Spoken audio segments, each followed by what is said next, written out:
Cuando leemos la parábola del hijo pródigo, solemos poner la atención en el hijo que se fue, o en el momento en que decidió volver. Pero Jesús enfatiza otra cosa.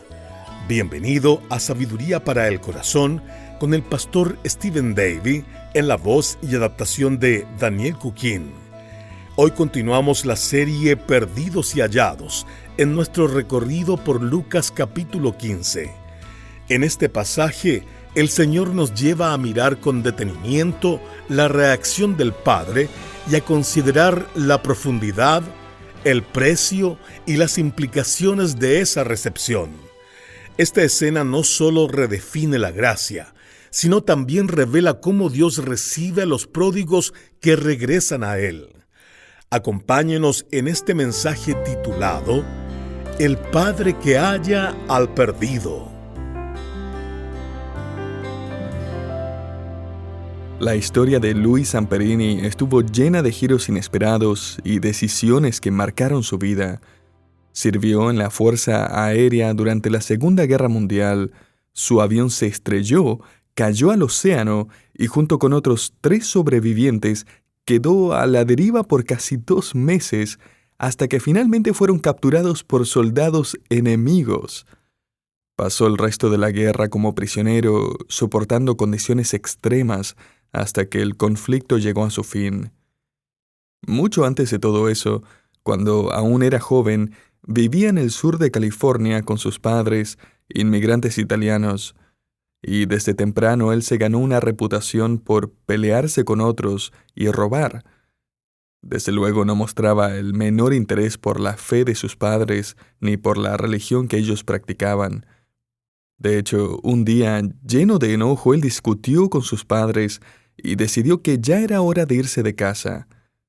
Sus padres le rogaron que se quedara, pero él se negó.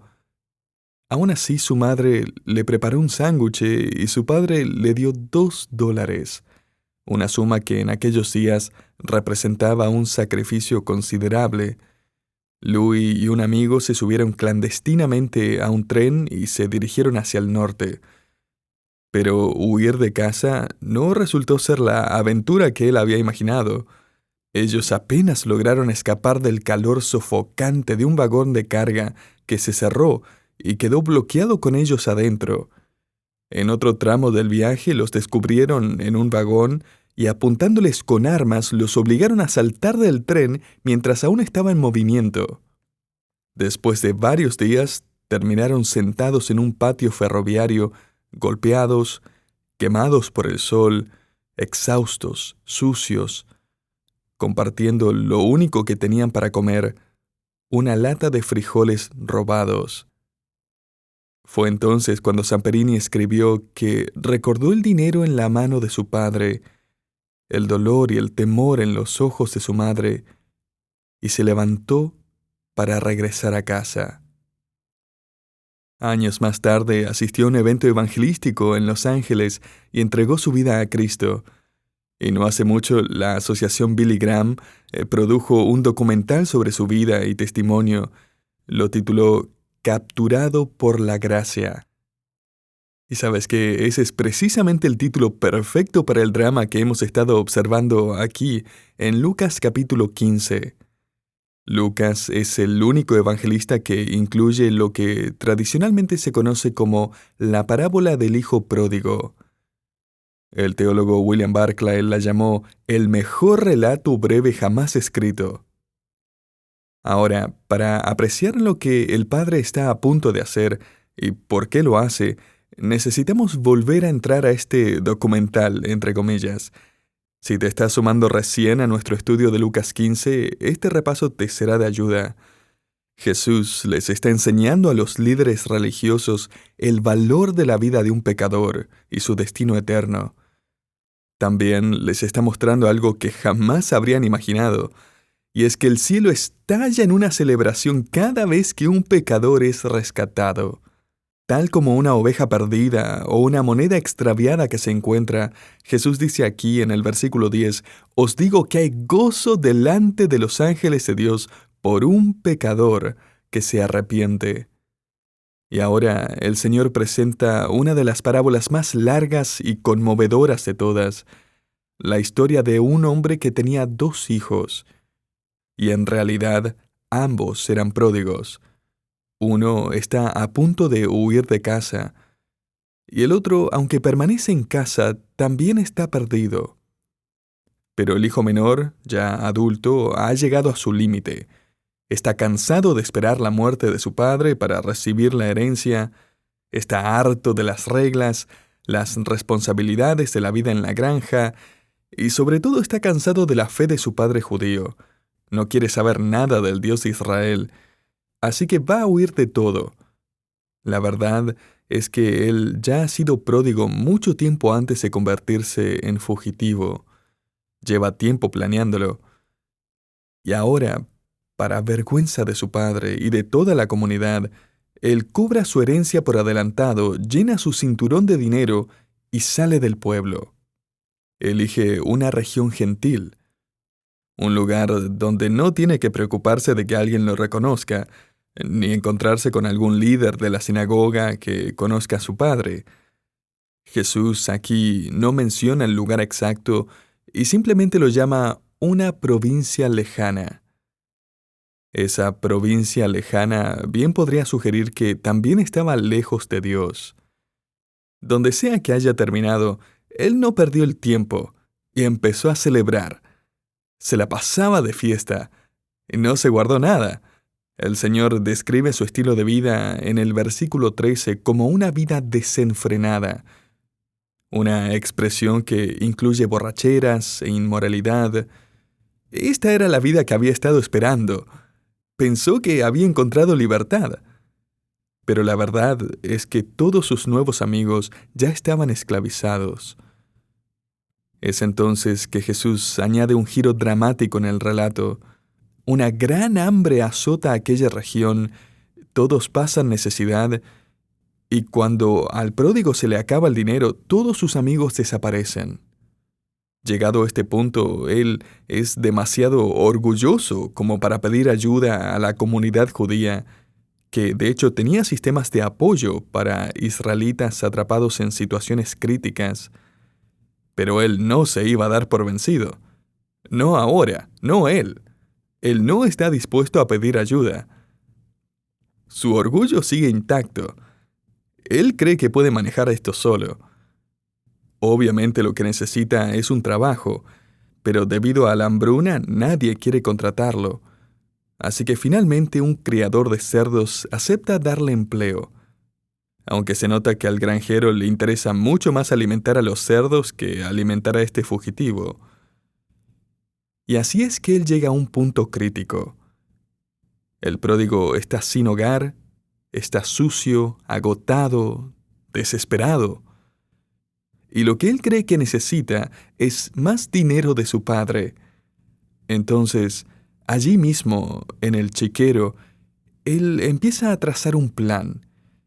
Él decide que va a tragarse el orgullo y va a pedir disculpas, pero no completamente, o sea, no de manera sincera, pero lo suficiente como para ablandar el corazón de su padre y conseguir algo más de respaldo económico. Escucha ahora el discurso que planea darle a su padre aquí en los versículos 18 y 19. Me levantaré e iré a mi padre y le diré: Padre, he pecado contra el cielo y contra ti, y ya no soy digno de ser llamado tu hijo. Hazme como uno de tus jornaleros. La frase «he pecado contra el cielo y contra ti» es lo más genérico y vago que alguien puede decir al momento de pedir perdón.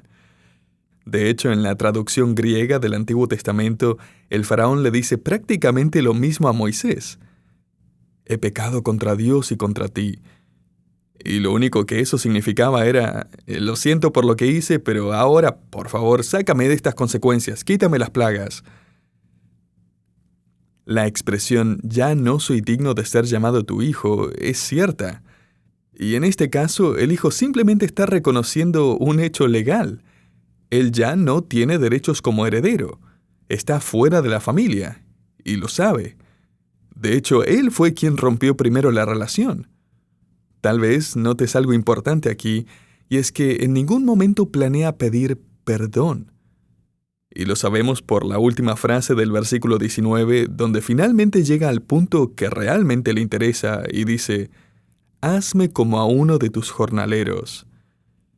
La expresión hazme también puede traducirse como conviérteme. Y fíjate bien, no está pidiendo, está exigiendo. Y subraya esa palabra jornalero. Ese no es el término habitual para un siervo doméstico ni para un esclavo. Se trata de un trabajador calificado, un artesano. Estos hombres vivían de manera independiente en el pueblo, tenían un oficio, trabajaban por contrato, venían a la propiedad del padre a cambio de un salario. Así que, en otras palabras, el hijo está diciendo: hazme uno de ellos. No está pidiendo restauración, no está pidiendo perdón, él está buscando financiamiento, entrenamiento en algún oficio y una nueva vía para una vida independiente. Y es con ese plan en mente que el pródigo emprende el camino de regreso a casa. Ahora déjame decirte algo, y es que los fariseos y los líderes religiosos que están escuchando a Jesús saben perfectamente lo que va a pasar, o al menos lo que debería pasar, según ellos. Pero lo que ocurre a continuación es completamente impactante. 3 escenas sorprendentes comienzan a desarrollarse. La primera escena destaca la gracia del Padre. Leamos el versículo 20. Y levantándose vino a su padre, y cuando aún estaba lejos, lo vio su padre, y fue movido a misericordia, y corrió, y se echó sobre su cuello, y le besó. El hecho de que todavía estuviera lejos indica que esto ocurrió a plena luz del día. El centro del pueblo estaba lleno de gente, los mercados estaban activos, y al acercarse, muchos seguramente lo reconocieron, sucio y desaliñado. El padre lo ve, lo que sugiere que alguien pudo haberle avisado o que simplemente llevaba mucho tiempo observando ese camino. De hecho, más adelante el hermano mayor dirá que el hijo había gastado su dinero con prostitutas, lo que implica que sabían lo que había estado haciendo y dónde había vivido. Cada vez que el padre salía de la casa, me lo imagino mirando ese largo camino. Jesús dice que el Padre lo ve y se conmueve profundamente. La palabra compasión se refiere literalmente a las entrañas, al estómago, intestino, vísceras. Podrías traducirlo como fue movido en sus entrañas. Hasta el día de hoy usamos expresiones parecidas. Decimos que algo nos deja con un nudo en el estómago o que tenemos una reacción visceral. Incluso se habla de un amor entrañable, lo que quiere decir que hay una emoción muy profunda. En aquella cultura se les atribuía a las entrañas lo que nosotros solemos atribuir al corazón, como la angustia, miedo, la compasión, el amor. Era el asiento de las emociones. El punto es que el padre está conmovido en lo más profundo de su ser. Lo siente en las entrañas. Y cuando alcanza a su hijo, lo besa una y otra vez y lo abraza con fuerza. Le muestra un afecto inmenso. Y cuánto lo había extrañado. Por cierto, el padre podría haberlo ignorado por completo. Podría haberlo tratado con frialdad y distancia. Pero esa no es la reacción de este padre. Ahora bien, para la audiencia que escucha esta historia, lo más sorprendente de todo no es que el padre lo abraza y lo besa, sino es que el padre corre. Y es que en aquella cultura, en esa parte del mundo oriental, los hombres mayores no corrían. Un erudito escribe que correr se consideraba indigno para la postura respetable de un anciano del Medio Oriente. Correr sugería que no tenía control de su tiempo ni sus recursos. En ese mundo, un hombre era conocido por su andar. Ese andar debía reflejar su dignidad, su posición en la comunidad. Además de eso, correr obligaría al padre a levantarse las túnicas largas y dejar al descubierto sus piernas, algo impensablemente vergonzoso en esa cultura. Y sin embargo, eso es exactamente lo que hace. Y no solo corre, va a toda velocidad.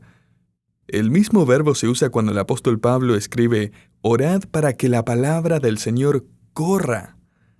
También se utiliza en Hebreos 12 para describir una carrera. Pero surge la pregunta, ¿por qué corre? La audiencia de Jesús lo habría sabido de inmediato. Aunque el padre ciertamente estaba ansioso de ir a abrazar a su hijo, posiblemente él corre más que nada porque sabía que su hijo se enfrentaría a una turba de aldeanos que habían sentido la vergüenza de su traición. Y es que después de desafiar a su padre, de avergonzar su herencia judía y de gastar su herencia entre gentiles, aún con prostitutas gentiles, el pueblo podía fácilmente convertirse en una turba y apedrearlo hasta matarlo. Y el padre lo sabe, así que corre para llegar a él primero, para protegerlo. Así que en el peor de los casos, el hijo podía morir. Y en el mejor sería golpeado y expulsado públicamente mediante una ceremonia de vergüenza llamada la ceremonia de Quesasá, que marcaba la ruptura definitiva con la comunidad. Los ancianos lo sentarían a las puertas de la ciudad, llenarían una vasija con frijoles quemados y la arrojarían delante de él. Al romperse la vasija, se declaraba públicamente que su relación con la comunidad estaba rota para siempre y que no recibiría nada de ellos. Este pródigo sabe perfectamente todo eso. También lo saben los líderes religiosos y todos los que están escuchando a Jesús. Eso es exactamente lo que ellos esperan que ocurra. Este hijo no merece menos que ser cortado de la comunidad. Y si no lo matan, entonces, con toda seguridad, será desterrado para siempre. El padre sabe eso también. Y por eso corre, para llegar a él primero. ¿Sabes que esta es la única vez en toda la Escritura en la que se describe a Dios apurado, ansioso por reconciliar? ¡Qué imagen tan poderosa de la encarnación! Aquí es donde la parábola se convierte en un retrato de Dios, el Hijo, saliendo de la casa del Padre y corriendo para buscar y salvar, para cargar con nuestra vergüenza y recibir nuestro castigo, para ser herido por nuestras rebeliones. Así que el Padre alcanza primero a su Hijo, con los siervos de la casa sin duda jadeando detrás de él, y el Hijo queda completamente atónito ante esta reacción de su padre. Jamás habría imaginado que sería recibido, abrazado, besado. Él esperaba caer al suelo, en el polvo, y besar los pies de su padre. Esto no era lo que esperaba. Ni siquiera ha comenzado a pronunciar el discurso que había preparado y negociar sus propios términos. Después de todos los abrazos, los besos y las lágrimas, sin duda, una demostración abrumadora de compasión y de gracia, se abre ahora la escena número 2. La primera escena resalta la gracia del Padre, y ahora la escena número 2 pone en evidencia la culpa del Hijo. Versículo 21. Y el Hijo le dijo: «Padre, he pecado contra el cielo y contra ti, y ya no soy digno de ser llamado tu hijo». Ahora, ten en cuenta algo importante, y es que después de esta bienvenida tan cargada de emoción, el hijo podría haberse sentido con la confianza suficiente como para llevar adelante su plan y manipular el corazón de su padre. Quiero decir, todo parecía perfecto, ¿no? Su negociación debería salir incluso mejor de lo que había imaginado. Su padre sin duda terminaría financiando su nueva etapa en el pueblo. Podría haber sentido que papá estaba en la palma de su mano, por así decirlo. Pero en lugar de eso, sin duda impactado por la gracia y la compasión de su padre, algo cambia dentro de él. Su propio corazón es conmovido. Y es entonces que él modifica el rumbo de su discurso. Comienza diciendo las mismas palabras que había planeado decir, pero ahora tienen un tono completamente distinto. Y lo sabemos porque él se detiene después de su confesión y nunca pasa a una negociación. Él dice, he pecado contra el cielo y contra ti, ya no soy digno de ser llamado tu hijo. Punto final. No hay negociación, no hay exigencias, no hay condiciones, solo una confesión humilde y verdadera. En ese momento, el hijo está dejando su destino enteramente en las manos de su padre. Y a partir de esta confesión genuina, el padre demuestra la reconciliación otorgándole a su hijo una serie de regalos cargados de significado.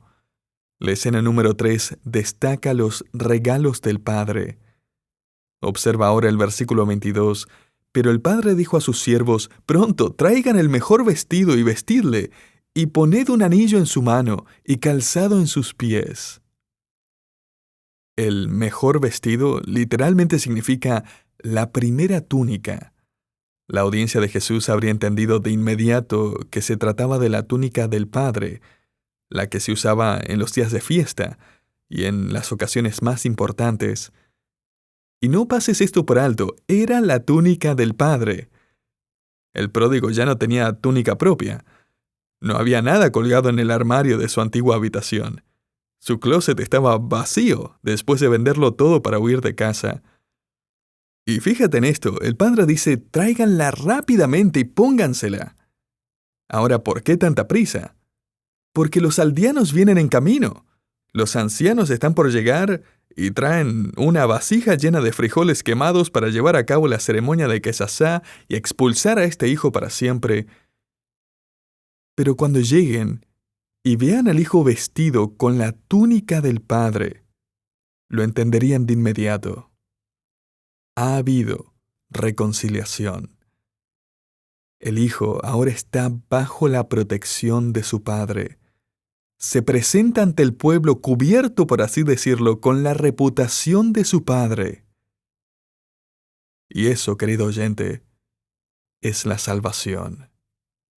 Sin duda, Jesús quiere que los líderes religiosos hagan la conexión entre esta parábola y las palabras del profeta Isaías, quien dijo, «En gran manera me gozaré en Jehová, porque me vistió con vestiduras de salvación, me rodeó de manto de justicia».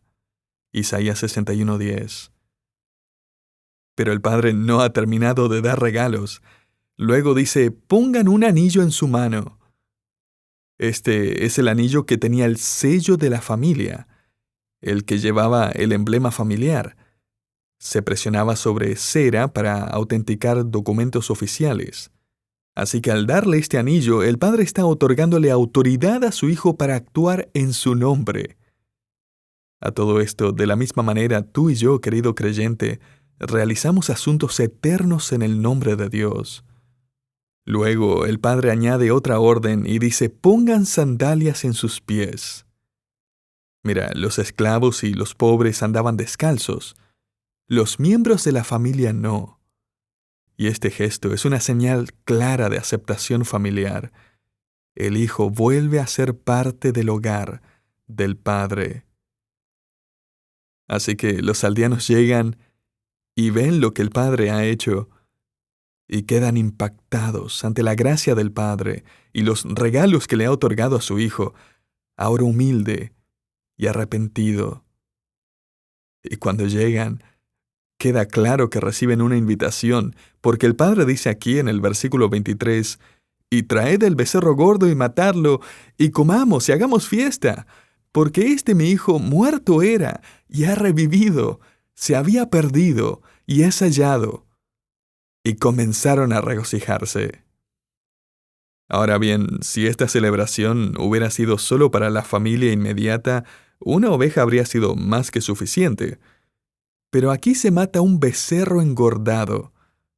El término griego se refiere literalmente a un ternero alimentado con grano. Estamos hablando de más de 180 kilos de carne de primera calidad. Mira, el padre no está organizando una reunión privada, está lanzando una celebración para todo el pueblo. Está haciendo una declaración pública e inconfundible. Mi hijo ha regresado. Ahora, dime tú, ¿qué hizo este hijo para merecer todo esto? ¿Qué podría hacer para ganárselo? Nada. Esto no se gana. Esto no se paga. Los regalos de la gracia de Dios no se compran. Como dice el conocido himno, todo debo a Él, Cristo lo pagó. De las manchas del pecar, cual nieve me lavó.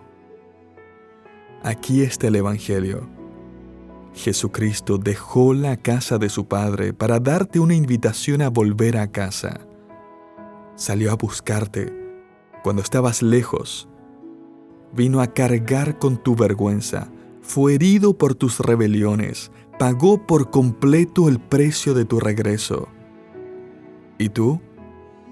No pagas nada. Tú no negocias nada. Tú no aportas nada.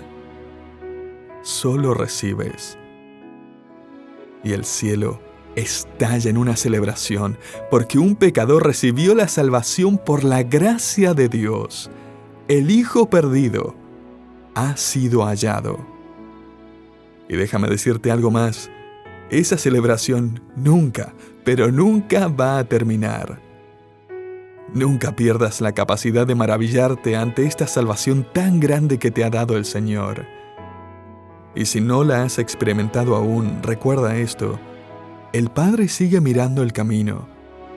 Él sigue esperando. Y Él sigue corriendo para recibir a todo aquel que decide volver a casa.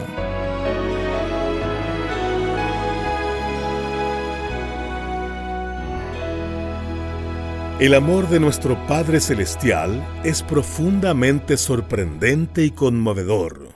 Nos transforma y nos da esperanza sin que la merezcamos.